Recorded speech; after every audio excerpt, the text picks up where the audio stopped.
Hey, y'all, it's me, Dr. Lynn Daniel, PhD, EDS, coming to you today. I am the self care evangelist, and I teach about the importance of self care.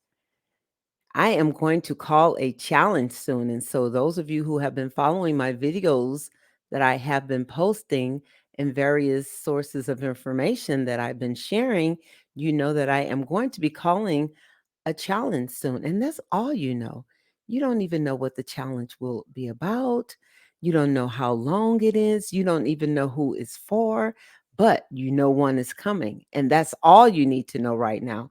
So I'm here today. I want to talk a little bit about mindset because there was a time, well, not very long ago, when I thought that teaching about mindset was just a stuffer, a way to stuff a course, or a way to just add in padding to content to make it seem like there was more than that really was there. And so now I have come to understand the importance of mindset, that we all have one. We all have a perspective in a way that we see ourselves in the world and as an individual, and our place in the world, what we are worthy of. And so it's important for us as individuals coming into community to be able to identify our mindset so that then we can label and categorize our thinking, our attitudes, our beliefs, and then we can begin disassembling them, deconstructing and rebuilding our mindset. Mindset is very important.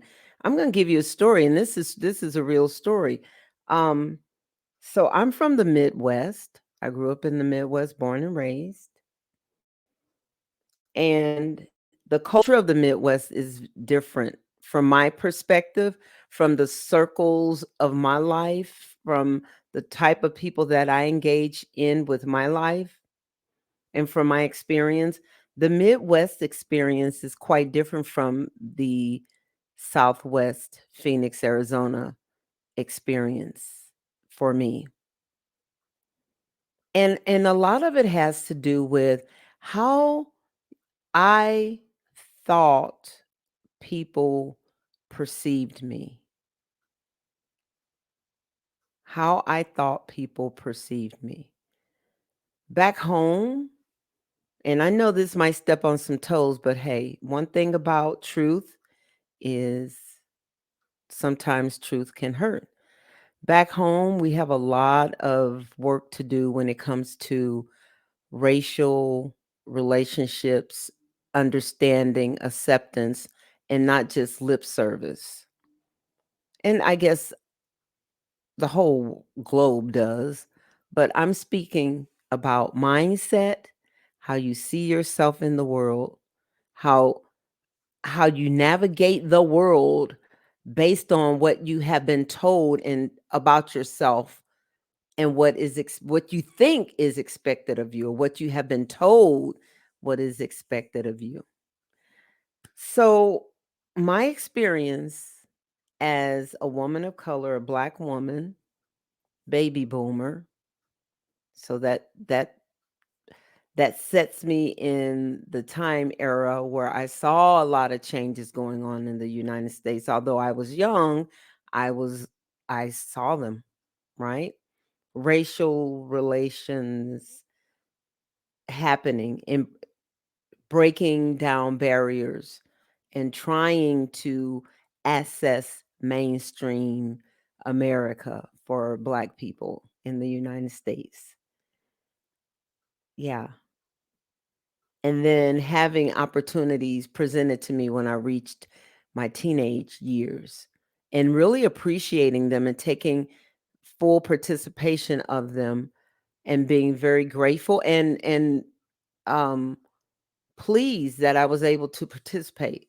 But I will say that when I moved to Arizona, I started to realize that I was seeing myself in some regards as someone who would be suspect because I'm Black, someone who would be seen in a negative light because I'm Black, someone who would be distrusted just because I'm Black. Or another thing for me is because I'm a tall woman. So I'm a tall woman, I'm Black, I'm a baby boomer, I wear glasses. So, no, seriously though, seriously. So I had to do some mindset work.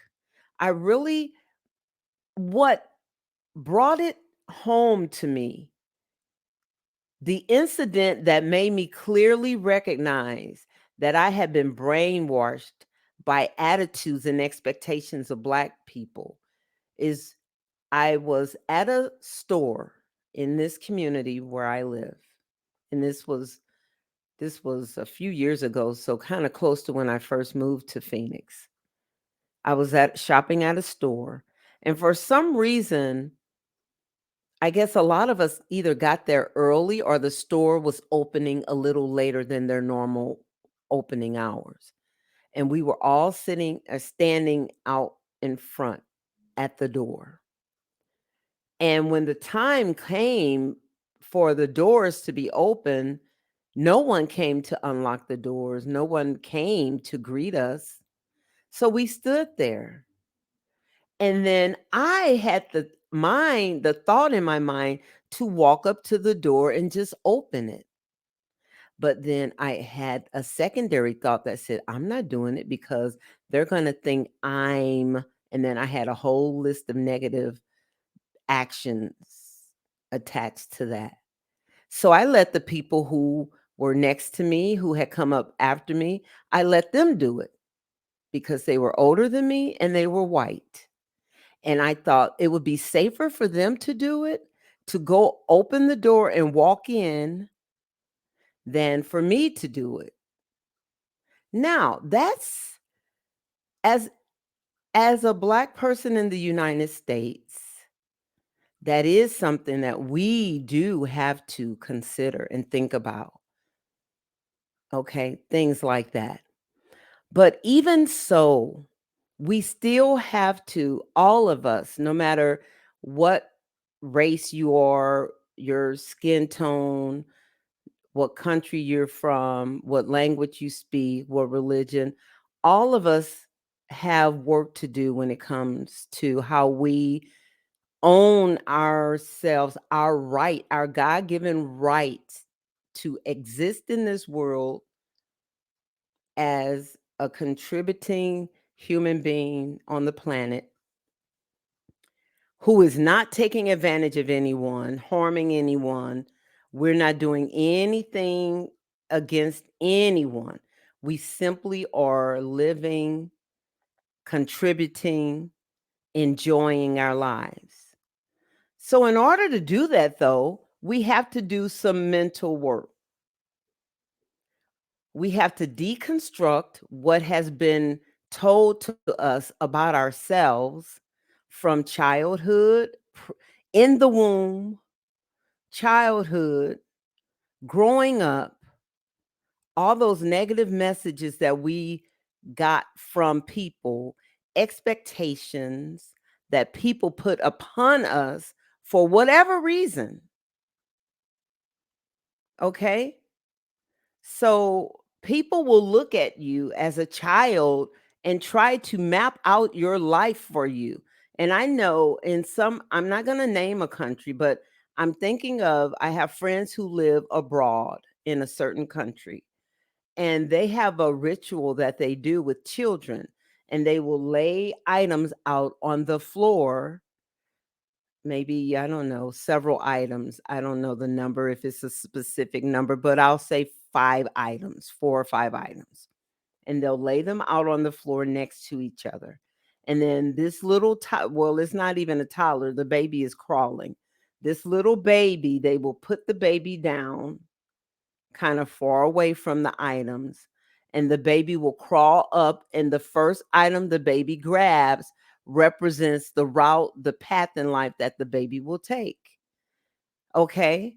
And so whole cultures have their way of fixing our minds, fixing our lives based on fortune and cultural expectations and norms and things of that nature. But as you grow up and you discover yourself, you may discover that you're not really interested in that thing. That thing was just shiny. It was a bright, shiny object when you were 8 months old crawling. And so you wanted to go get the bright, shiny object or something like that. It doesn't necessarily have to really indicate that that is what you're truly interested in. And so things like that, these are the things that fix our mind. And these are the types of things that we need to work on. So I now recognize that mindset work is not stuffing. If it's real, true mindset work is not padding to make the course seem like there's content or to make the challenge seem like there's content. Mindset is the way that you are going to achieve. It's the way that you are going to excel and discover yourself and learn and know and grow. All right, let's take a look at my slides that I have for today. All right, this is my PowerPoint from Locus of Control. These are my slides from yesterday. Oh, good night. This isn't the right one. Okay.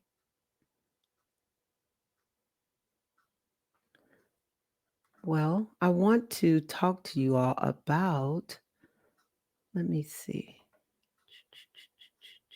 Oh, I have to upload it. I need to grab this, you all, so you can see. I made some slides on mindset. What is mindset?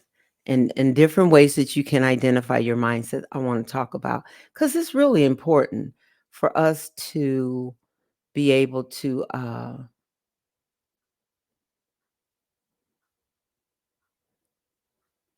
let's see. Here we go. Yeah, here we are.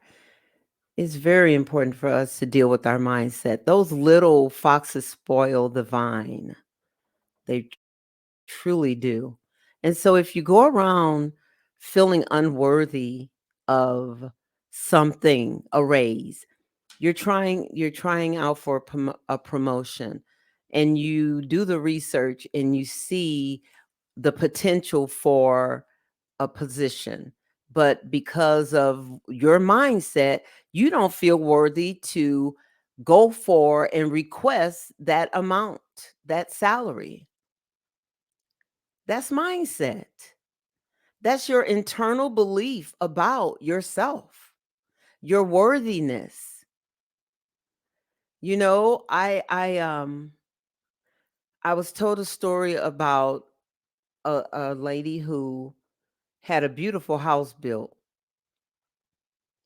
and she had a party and invited family over to her house.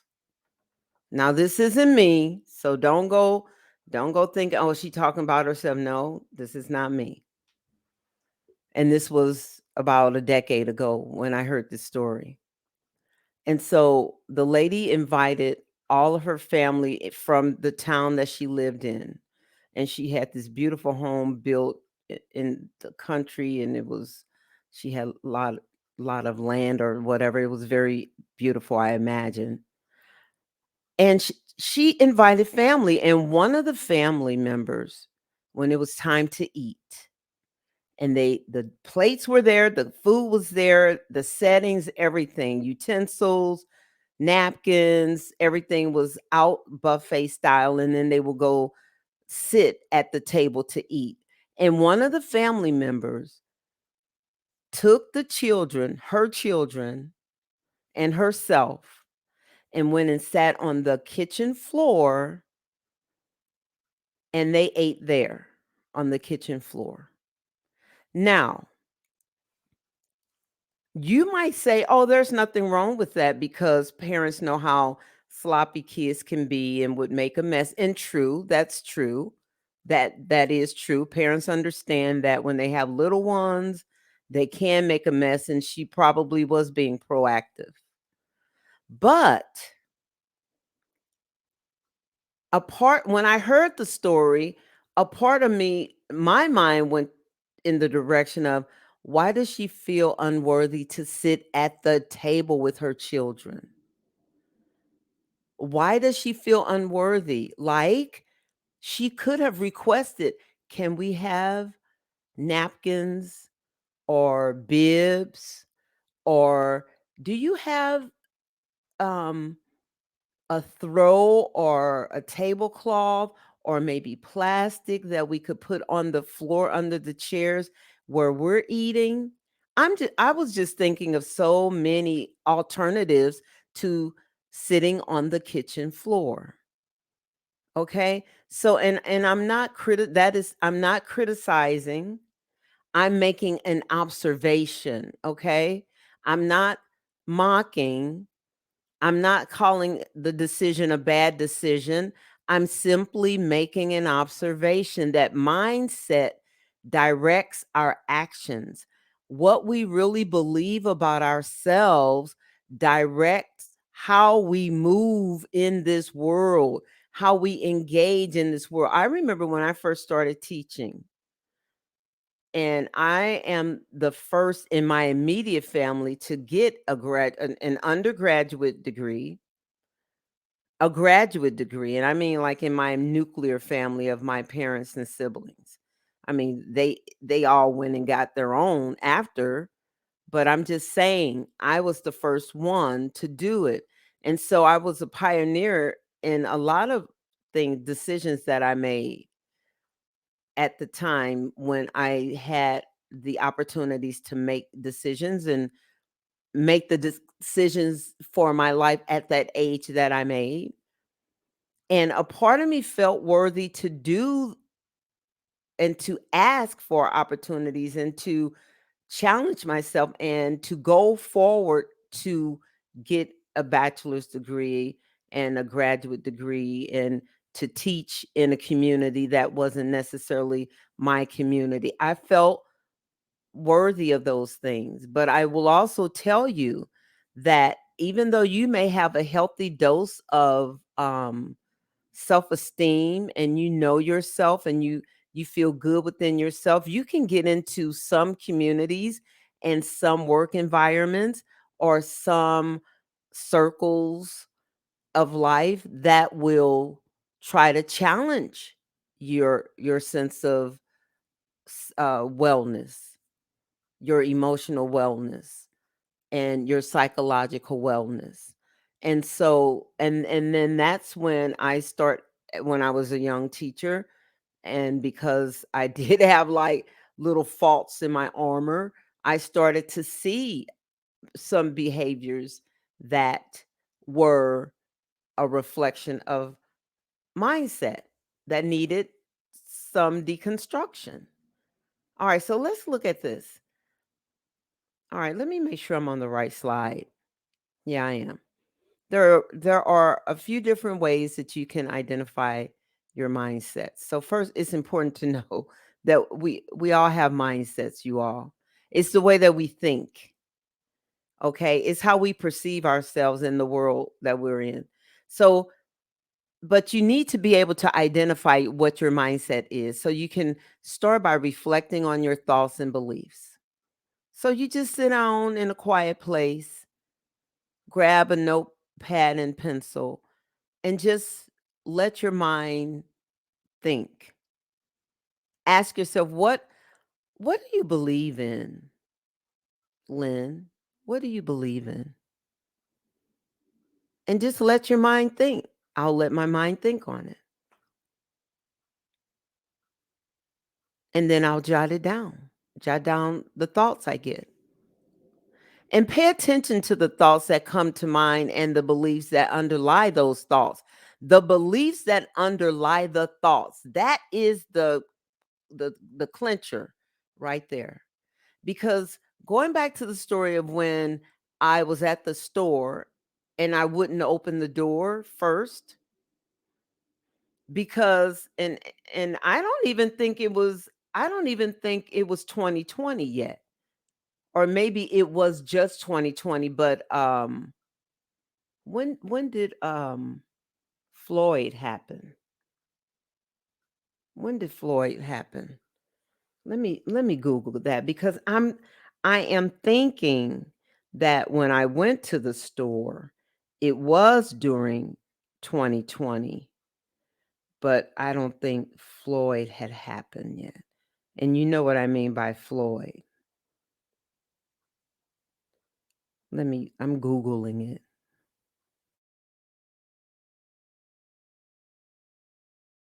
So it had not happened yet.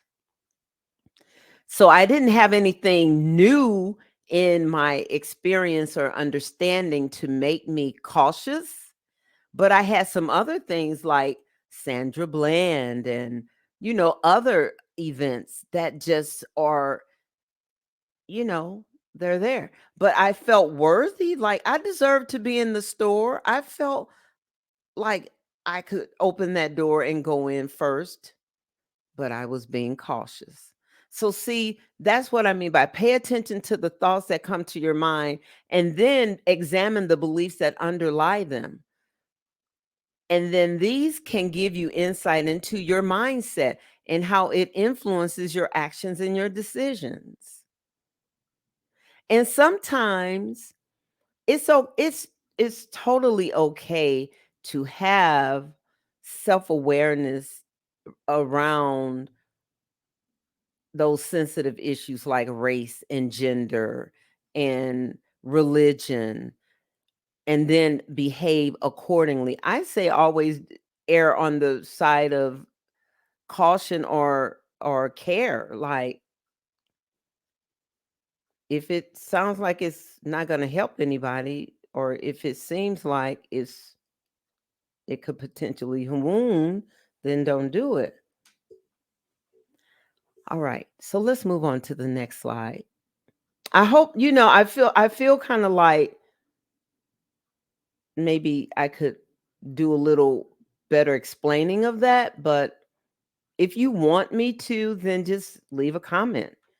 If you feel like I didn't do a very clear job of explaining how to examine and reflect on your mindset so that you can figure out what your mindset is, just leave me a comment in the chat and I'll do it again on a different video.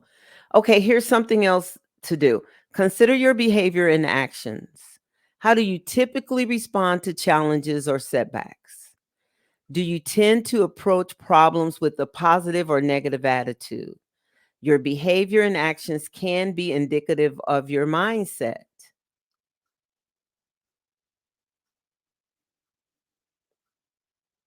So, when I didn't open the door to the store, I wasn't being negative. I was just being cautious and wise, I thought.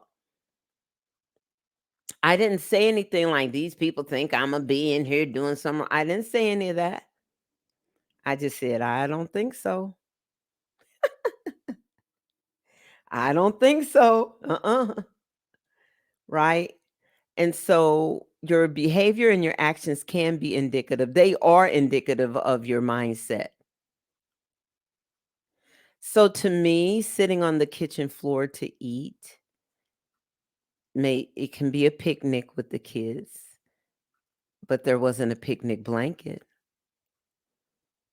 The picnic blanket, I'm sure, would have been a nicer touch, or the request could have been made to, do you have a tarp or something that we could put down for to prevent spilling things on your nice carpeting? See, I know people who would ask for what they want because they were raised that way. I know people who feel entitled everywhere they go in almost every circumstance. I'm thinking of a couple of particular individuals. They make it known. And it's not like it's not like they have a negative attitude about it. They're not like, well, one of them is kind of like snooty, but the others are not. They're just assertive. They assert themselves when they should or when they feel they should, you know? That's mindset. That's mindset. I'm not saying being aggressive. Aggressive is um taking that a notch up to like yelling or being physical or threatening. No, assertive is simply requesting what you want, stating, making a declaration, a declarative, right? Or an imperative. Give me that, or I need that, right? So your mindset will let you know, do you deserve to transform your life? Do you deserve to be healthy? Do you deserve to have straight teeth and white teeth, clean, beautiful smile? Do you? Do you deserve to have your blood pressure normalized? Do you deserve to have hair growing on your head if it's able to and you want it to? And I'm not being facetious. Do you deserve to be able to sleep throughout the night if that's what you want and you can't have it right? You don't have it yet. Do you deserve to have peace and not be afraid and worried and scared every time something is going on and you're scared now? You're nervous and scared. So this transformation challenge is designed to help us move from this victimized mindset, this lowly mindset. And you know what? I'm okay. Let me back up off of the word lowly, because they're lowly in the Bible is humility, and humility is beautiful.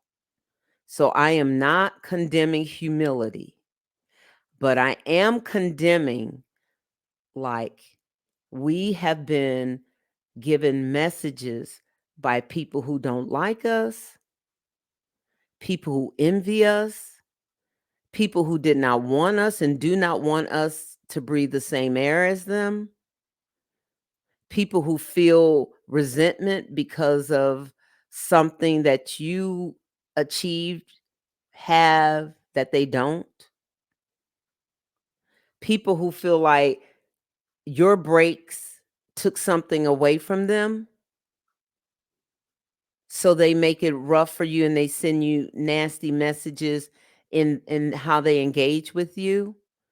And depending on your relationship with those people, you will internalize those messages. We internalize the messages. And especially when we're young. Someone was saying the other day about a mother who videotaped herself cutting off with the pair of scissors her daughter's long braids, and her daughter's hair was braided into those braids, and the mother cut the braids all the way down to the scalp, cutting off the daughter's hair braided in with the, extensions. If she had extensions, she may not have even had extensions. Why? And the mother videotaped herself doing that and then asked the daughter, did I harm you? Did I mean any harm or something of that nature? Are you mad at me? Did I try to hurt you or something?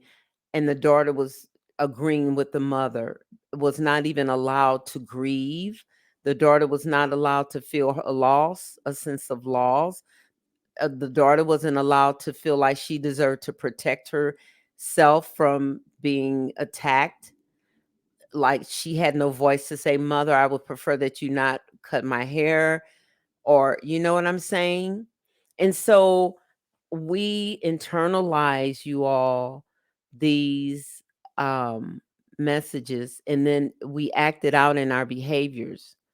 And then these messages that we have internalized direct us in how we interact with people.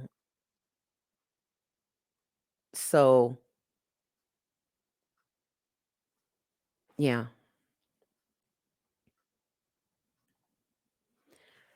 Okay, here's another way that you can examine your mindset. Seek feedback from others. Ask your friends, family, or colleagues for their observation of your mindset. They may be able to provide insights that you may not have considered. Just be mindful of who you do ask. Ask someone who you trust means you well, but who will also tell you the truth.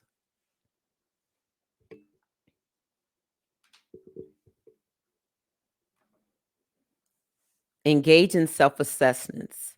There are various tools and assessments, such as personality tests or mindfulness exercises, that can help you better understand your mindset. By reflecting on your thoughts, beliefs, behavior, and seeking feedback from others, you can get a better understanding of your mindset and how it influences your life. All right, you all, this is today's lesson. And I am Dr. Lynn Daniel, PhD, EDS. I am not a medical professional. I am an educator, and I teach about the importance of self care. And so we will be embarking on a transformational challenge very soon. And the videos that I am releasing now, these videos are to inform you, to help you to get ready for a challenge.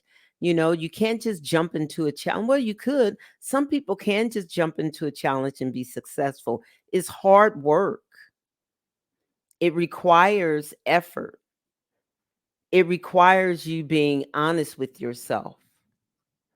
It requires you being very vulnerable, if not in the group, at least with yourself, being honest and vulnerable with yourself. Okay? Because that's where the change starts.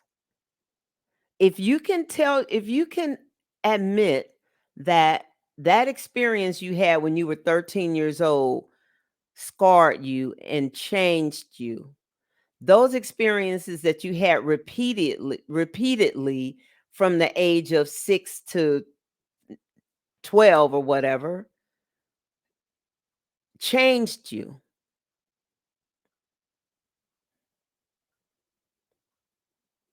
You need to read my book. I wrote about adverse childhood experiences. You are not garbage. Why you need to overcome adverse childhood experiences and how to do it. You need to read that book. It's on Amazon, Kindle, $2.99.